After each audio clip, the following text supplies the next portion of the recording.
একটা ছবি নি, একটু দাঁড়িয়ে না, একটা ছবি নিয়ে নি। আস্তে আস্তে আস্তে আস্তে আস্তে আস্তে আবির আমার ছেলে, আবির আমার ছেলে 26শে জুন ওনাকে নিয়ে যেয়ে মেরে ফেলা হয়েছে।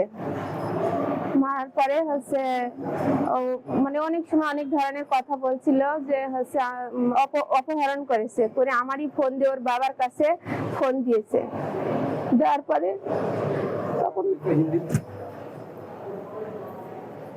আমার ফোন দিয়ে ওর বাবার কাছে ফোন দিয়ে মুক্তিপণ চাইছিল। মুক্তিপণ চাওয়ার পরে হচ্ছে ওকে নিয়ে যায় মেরে ফেলে মুক্তিপণ চাইছে, হিন্দি ভাষায় কথা বলছে। বলার পরে আমরা মাগরিবের আজানের সময় তখন হচ্ছে জানতে পারি যে আবির এরকম মারা গিয়েছে। মানে ওর বাবার কাছে বলছে যে যদি টাকা না দাও তাহলে আবিরকে মেরে ফেলবো।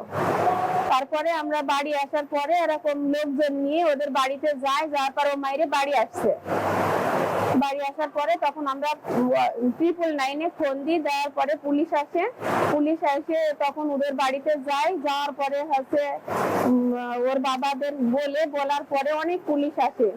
আসার পরে ওদের ধরার পরে ঘরে আটকে রাখার পরে মানে রাত 12টার দিকে আবিরকে বের করে, লাশ বের করে আবিরকে।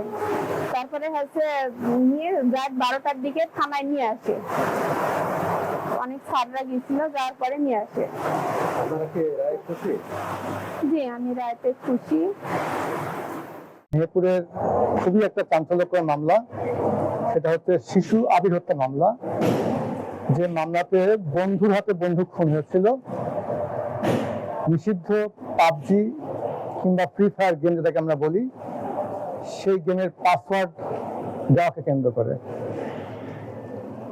মেহেরপুর নারী ও শিশু নির্যাতন দমন ট্রাইব্যুনালের বিজ্ঞ বিচারক জনাব আলী মাসুদ শেখ আজকে এই মামলার রায় ঘোষণা করেছেন।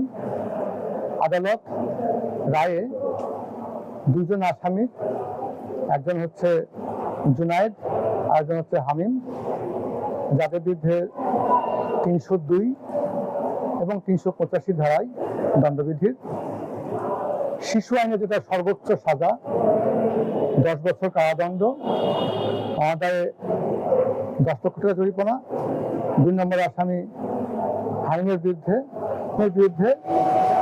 বিজ্ঞ বিচারক 7 বছর কারাদণ্ড, অনাদায়ে 5 লক্ষ টাকা জরিমানা আদেশ দিয়েছেন।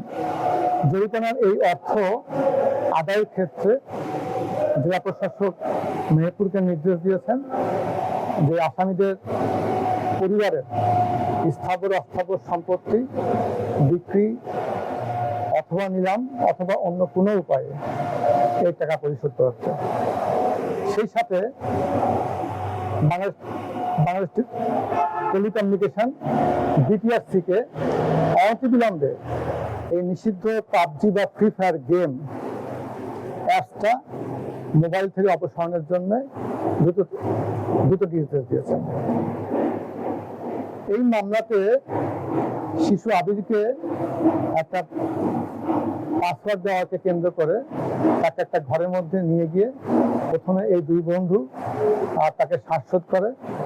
এক পর্যায়ে মুজাহিদ তার প্যান্টের বেল্ট খুলে গলায় পেঁচে মৃত্যু নিশ্চিত করে। মৃত্যু নিশ্চিতের পরে আবিরের মরদেহ একটা পাট খেতে নিয়ে যাওয়া হয়। সেখানে এই দুই আসামি পাটের যে আঁশ, সেই আঁশ দিয়ে তার হাত পা বাঁধে, হাত পা বেঁধে লাশটাকে গুম করে। গুম করার পরে মুজাহিদ হিন্দি ভাষায়, আবিরের বাবা থাকে মালয়েশিয়াতে, সেখানে ফোন দেয়। সেখানে ফোন দিয়ে মুক্তিপণ বাবদ চাঁদা দাবি করে। পরবর্তীতে আবিরের বাবা তার এই অডিও কলটি তার মাকে পাঠালে পরে তার মা তখন হচ্ছে মুজাহিদের যে কণ্ঠটা হচ্ছে নিশ্চিত করে। এটাই ছিল মামলার শুরু, হচ্ছে প্রথম ক্লু।